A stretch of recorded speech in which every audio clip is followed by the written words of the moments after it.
Hi guys, welcome to my Edison Traveler BG Blogs. পোন প্ৰথমে সকলোকে জয় আইচিএম। আপোনালোকে শুনি আচৰিত হৈছে না? জয় আইচিএম আজি কিয় ক'লে ট্ৰেভেলাৰ BG ব্লগছে সদায় আপোনাৰ নদী পাহাৰ দেখাই থকা মানুহজন আজি জয় আইচিএম বুলি কিয় ক'লে? ইয়াৰ কাৰণ আছে, বহুত ৰহস্য আছে, বহুতখিনি কথা ক'বলগীয়া আছে। পোন প্ৰথমে আপোনালোকে জানিব লাগিব আৰচিএম কি বস্তু। আজি টপিকটো সম্পূৰ্ণ বেলেগ ধৰণৰ। মই আজি কোনো আপোনাৰ ট্ৰেভেল ব্লগ বনোৱা নাই, মই কোনো এণ্টাৰটেইনমেণ্ট ব্লগ বনোৱা নাই। আজি বনাইছোঁ এটা আপোনাৰ স্বাস্থ্যৰ লগত জড়িত হৈ থকা এটা ছিষ্টেমৰ কথা ক'বলৈ ওলাইছোঁ। মানে এই ছিষ্টেমটোৰ লগত ময়ো জড়িত হোৱা বেছি দিন হোৱা নাই, খুবেই নগণ্য, মই একদম সম্পূৰ্ণ নতুন। আজি এখন ফাৰ্ষ্ট মোৰ মিটিং হ'ব, মই যিখন ধেমাজিত এটেণ্ড কৰিব গৈ আছোঁ। তাত গৈ মই যিখিনি কথা শিকিলোঁ, যিখিনি কথা শুনিলোঁ, তাৰ বিষয়ে আপোনালোকক মই দুটামান কথা ক'ম বুলি মোৰ ফালৰ পৰা মই ভাবিছোঁ। যদি কিবা ভুল ভ্ৰান্তি হয় ক্ষমা কৰিব। পোনপ্ৰথমে মই সকলোকে গোটেই যিমানখিনি মোৰ গুৰু মোৰ লগত যিখিনি মেণ্টৰশ্বিপ কৰি আছে, যিখিনি মোক বুজাইছে, তেওঁলোকক সকলোকে মই অভিনন্দন জনাইছোঁ যাতে মোৰ এই ছিষ্টেমটোৰ লগত মোক জড়িত কৰাৰ কাৰণে। হয়, প্ৰথমতে মই খুবেই বেয়া পাইছিলোঁ, আৰু আপোনালোকৰ মনতো আহিব পাৰে এতিয়া আৰচিএম কি, মানে আৰচিএম কিয় কৰিব আপুনি, নহয়নে? সদ্যহতে আমাৰ গাঁৱৰ কিছুমান মানুহে, সকলোকে মই কোৱা নাই, আৰচিএম বুলি ভাবিলে প্ৰথমতে ভাবে কি ঘৰে ঘৰে মোনা লৈ কিনি ঘৰে ঘৰে বিকা এটা কোম্পানী। আপোনালোকে নিশ্চয় শুনিছে আৰচিএমৰ নামটো, হয় নহয়? কাৰোবাৰ মুখত হ'লেও, কোনোবা লগৰীয়া মুখত হ'লেও, কোনোবাই হ'লেও, কাৰোবাৰ মুখত যেনেকৈ হ'লেও আপোনালোকে শুনিছে। আপোনালোকে শুনাৰ লগে লগে কি মনত আহে যে আৰচিএম মানে ধৰি লওক মোনা এটাত মানে প্ৰডাক্ট এখিনি লৈ, বস্তু এখিনি লৈ ঘৰে ঘৰে বিকা। সেইটো সম্পূৰ্ণ ভুল, সেইটো একেবাৰে ভুল কথা। মই আজি আৰচিএমৰ কথা আপোনালোক 1% এটা ক'ম। মই বহুতখিনি আপোনালোকক বিতংভাৱে নকওঁ, যিহেতু মই একেবাৰে নতুন, ইমানখিনি মোৰ অভিজ্ঞতা হোৱাও নাই। যিখিনি আজি মই দেখিছোঁ, যিখিনি আজি মই শুনিছোঁ, তাৰ বিষয় লৈ কিনি মই আপোনালোকক সাধাৰণতে দুটামান কথা ক'ম। পোনপ্ৰথমে হ'ল আৰচিএম মানে হৈ গ'ল কোনো প্ৰডাক্ট বিকা এটা কোম্পানী নহয়। আৰচিএম হৈ গ'ল প্ৰথমতে এটা অভিযান, আৰু আৰচিএম হৈ গ'ল এটা আপোনাৰ হেল্থ কেয়াৰ ইণ্ডাষ্ট্ৰী। প্ৰথমতে চাব লাগিব তাৰ প্ৰডাক্টখিনি আপোনাৰ দেহাত কি কাম কৰে, আৰচিএমৰ পৰা আপুনি কি লাভৱান হ'ব। আপুনি লাখ লাখ টকা ঘটিম বা কোটি টকীয়া গাড়ী কিনিম, সেইবিলাক কথা বাদ দিয়ক, সেইখিনি পিছৰ পৰ্যায়ত হ'ব, সেইখিনি পিছৰ পৰ্যায়ত আহি থাকিব। পোনপ্ৰথমে আপুনি চাব আৰচিএম বস্তুটো কি, আৰচিএমৰ পৰা আপোনাৰ লাভৱান হ'ব কি।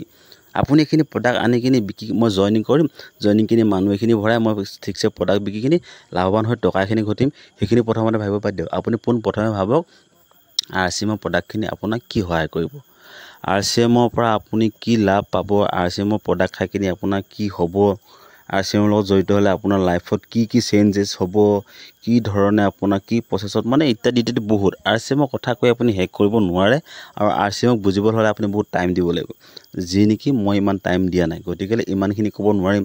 পিছৰ পৰ্যায়ত যদি ভগৱানে ভালে কুশলে জীয়াই ৰাখে, মই নিশ্চয় আপোনালোকক বুজাবলৈ বা ক'বলৈ চেষ্টা কৰিম। ঠিক আছে, আজি মই যিখিনি ধেমাজিত মই গৈ আপোনাৰ আজি 25 বছৰ অতিক্ৰম কৰিলে আমাৰ আৰচিএমে, আমাৰ বুলি কৈছোঁ যিহেতু মই জড়িত, নহয় জানো? হ'ব পাৰোঁ মই একেবাৰে নিউকমাৰ, ইমান ভালকৈ বুজি পোৱা নাই যদিও আমাৰে বুলি কৈছোঁ। তো 25 বছৰ অতিক্ৰমত আজি আপোনাৰ এখন ছেমিনাৰ হৈছিলে, প্ৰগ্ৰেম হৈছিলে, তাৰ প্ৰগ্ৰেমত ময়ো গৈছিলোঁ। মোৰ যাবলৈ নিশ্চয় মন নাছিল। আমাৰ দাদা মানে শশী গোহাঁই আৰু আমাৰ ৰাজু দাস ছাৰে বহুতখিনি মোক কোৱাৰ পিছত, আমাৰ সন্দিকৈ ছাৰেও বহুতখিনি ক'লে, তাৰ বিনিময়ত মই গ'লোঁ। বোলো যাওঁচোন, কিনো কথা, কিনো হ'ব, নহয় জানো? কিন্তু গৈ চালোঁ, গৈ চাই মই যিখিনি কথা বুজিলোঁ, বহুতখিনি ভাল লাগিল। বহুত তাৰ প্ৰচেছবিলাক বহুত ভাল, বহুত বঢ়িয়া। আপোনাক মই চেলৰ কথা নকওঁ, মই সদ্যহতে আপোনাক কৈছোঁ। চাওক, আপুনি আৰচিএমৰ বস্তু কিছুমান এনেকুৱা প্ৰডাক্ট আছে, কিছুমান ক'লে ভুল হ'ব, প্ৰায়ভাগেই এনেকুৱা প্ৰডাক্ট আছে আপোনাৰ দেহাৰ লগত সম্পূৰ্ণৰূপে আপোনাক মানে আপোনাৰ দেহাটোক এটা, ধৰি লওক আপোনাৰ দেহাটো এটা কবচ। ঠিক আছে, যোনে যোনে ইউজ কৰি আছে আৰচিএমৰ বস্তু, তেওঁলোকে নিশ্চয় বুজি পাইছে, তেওঁলোকক বুজাবলৈ কোনো দৰকাৰ নাই।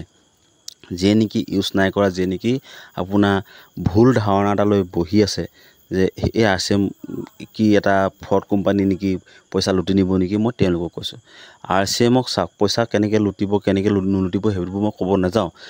আপুনি 2000 টকা দি কিনি প্ৰডাক্ট কিনিলে, আপুনি বস্তুটো পালে। সাধাৰণতে বুজাইছোঁ আপোনাক, মই সাধাৰণকৈ একেবাৰে গাঁৱলীয়া ভাষাত বুজাইছোঁ। আপুনি এটা দোকানৰ পৰা বস্তু কিনিলে, আৰচিএমৰ পৰা এটা কিনিলে, ছেম বস্তু কিনিলে, খালে, দুইটা সোৱাদ বেলেগ বেলেগ হ'ল, দুইটাৰ কাম বেলেগ বেলেগ কৰিলে। আপোনাক কিন্তু যিটো আপুনি ডেইলি ইউজ কৰি আছে, সেইটো আপোনাক যিটো কাম কৰিব, কিন্তু ই আপোনাৰ সম্পূৰ্ণ দেহাটোৰ কাৰণে আপোনাক আকৌ ভালৰ কাৰণেহে কৰিব RCM বস্তুৱে। RCM বস্তুৱে আপোনাৰ দেহাত কেতিয়াও ক্ষতি সাধন নকৰে আৰু এইটো কোনো ভুৱা হেৰি নহয়। আপুনি গুগলত চাব পাৰে আৰু ডাঙৰ যিকেইজন আমাৰ গুৰু আছে তেওঁলোকৰ লগত কণ্টেক্ট কৰি সুধিব পাৰে, চাব পাৰে RCM কি বস্তু। ঠিক আছে, মই এতিয়া ক'বলৈ গৈছোঁ RCM আপুনি প্ৰথমতে জইন কৰি যেতিয়া প্ৰডাক্টখিনি ল'ব, প্ৰথমতে আপুনি নিজে ইউজ কৰক। নিজে ইউজ কৰি কিনি আপুনি চাওক ফলাফলটো। আপুনি এদিন খাই কিনি একো বস্তু ফলাফল নাপায়। আপুনি এদিনতে আপুনি এটা টেবলেট খালে আপোনাৰ এটা ছেকেণ্ডত আপোনাৰ জ্বৰ ভাল নহয়।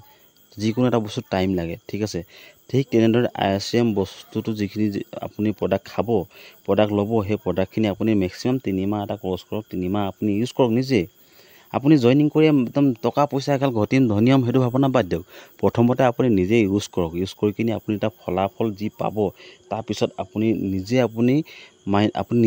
বিবেচনা কৰক। নিজকে নিজে বিবেচনা কৰি কিনি যেতিয়া আপুনি পাব, যিটো সুফল পাব, তাৰপিছত আপুনি প্ৰচাৰ কৰক।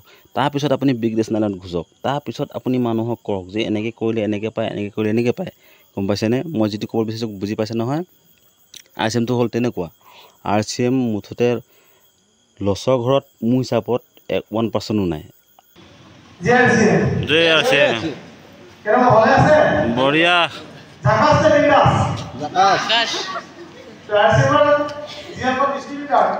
অৰ্থাৎ যিসকল আমাৰ এসোসিয়েট বা যিসকল সেৱক তো তেনেকৈ নাথাকে, বিন্দাস থাকে হয়নে? তো বিন্দাস কেনেকৈ দেখাব? আপোনালোক জাকাত বা বিন্দাস হৈ আছে, ইমান গৰমতো যে আপোনালোকে বহি আছে, তো তাৰ প্ৰমাণটো কেনেকৈ দেখাব?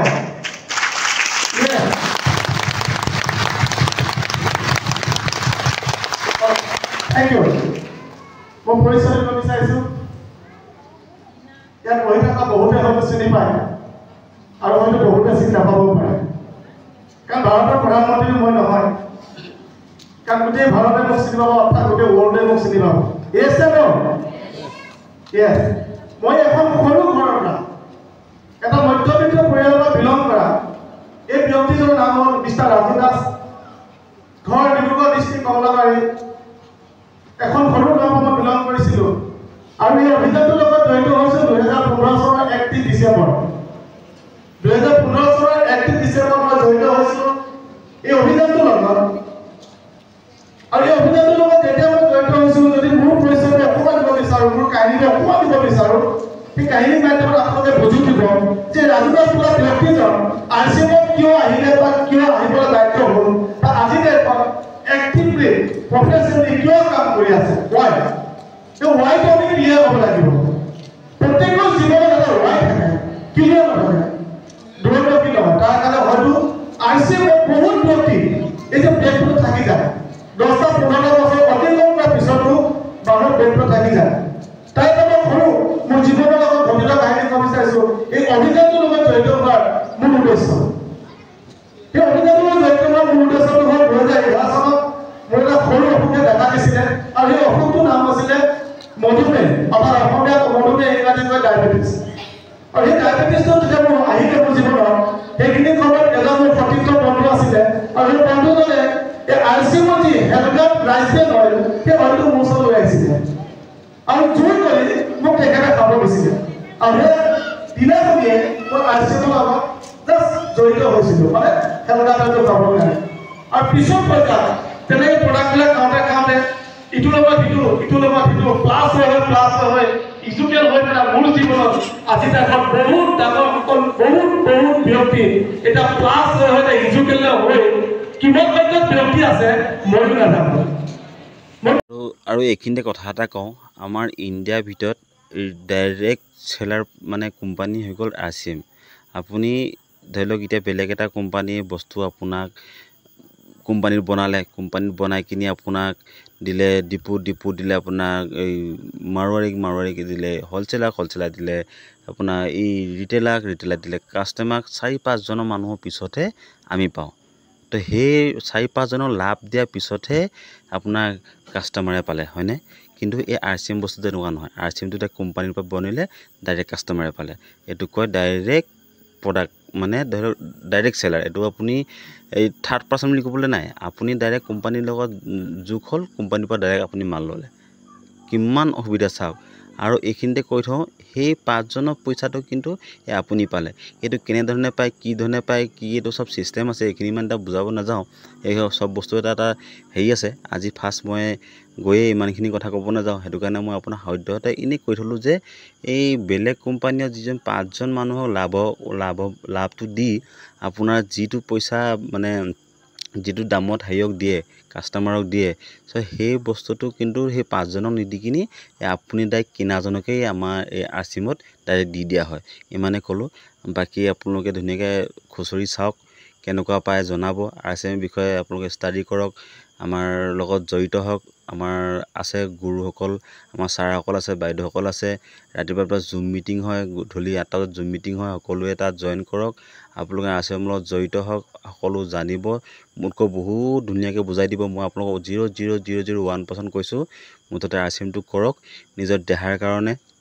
নিজৰ স্বাস্থ্যৰ কাৰণে ভাল হ'ব আৰু আপোনালোকে এইটো নাহিব যে মই আৰচিএম কৰি খাম দেহাটোৰ কাৰণে নহয় আপোনালোকৰ পইচা ফালৰ পৰা আপোনালোকে লাভৱান হ'ব সেইখিনিও মানে আপোনালোকৰ ক্ৰাইটেৰিয়া আছে সেইখিনি আপোনালোকক সব বুজাই দিয়া হ'ব প্ৰথমতে আপোনালোকে নিজৰ দেহাটোৰ কাৰণে আপুনি অকল আপোনাৰ হেল্থটোৰ কাৰণে আপুনি স্বাস্থ্যটোৰ কাৰণে আপুনি আৰচিএমৰ প্ৰডাক্টখিনি লৈ চাওক তাৰপিছত মোক এদিন ক'ব 3 মাহ খাই কিনি যেতিয়া লাভৱান হ'ব তেতিয়া আপুনি এদিন ক'ব যে আৰচিএম কেনেকুৱা হয় কি নহয় তাৰপিছত আপোনালোকে মোক ক'ব নিশ্চয় ঠিক আছে আৰু ভিডিঅ'টো কেনেকুৱা পালে আপোনালোকে কমেণ্টত নিশ্চয় জনাব বুলি মই আশা ৰাখিলোঁ আৰু কোনোবা যদি জয়েন কৰিব বিচাৰে মোক মেছেজৰ যোগেৰে যোগাযোগ কৰিব পাৰে মই আপোনালোকক যোগাযোগ কৰি দিম অৱশেষত আমাৰ ধুনীয়াকৈ মিটিং সব সম্পূৰ্ণ হ'ল ছাৰহঁতৰ লগত ধুনীয়াকৈ আলোচনা কিছুমান কৰিলোঁ কিছুমান কথা পাতিলোঁ তাৰপিছত লাহেকৈ আমি ঘৰমুৱা হ'লোঁ আৰু আজিলৈ ইমানেই ভিডিঅ'টো যদি ভাল পালে লাইক কমেণ্ট এটা কৰি দিব আৰু সকলোৱে চেনেলটো ছাবস্ক্ৰাইব কৰি দিব আৰু অনাগত দিনত মই আৰু আপোনালোকক ভালভাৱে বিতংভাৱে বুজাব পাৰিম বুলি মই আশা ৰাখি